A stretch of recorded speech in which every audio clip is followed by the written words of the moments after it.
Всем привет! Сегодня у нас будет небольшое видео, его даже можно назвать не самоделка, а не такой небольшой лайфхак. Вот. Стиральная машинка. Вы стирали, и отключился свет, или по какой-то другой причине не открывается дверка вашей стиральной машинки. Сломалась ручка, не знаю, бывают случаи разные. Вот, вам надо открыть дверку, допустим, достать вещи, высушить. Есть несколько способов. Это, соответственно, дождаться, пока надо стирать и сама откроет, спустить внизу, там где есть фильтр, воду, и она откроет автоматически, либо же взять вот такую вот веревочку, шнур, и продеть ее между дверкой, там где идет кожух,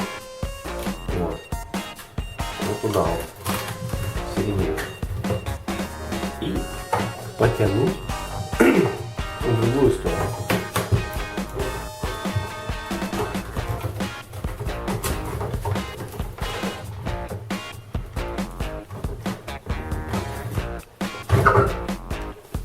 Вот.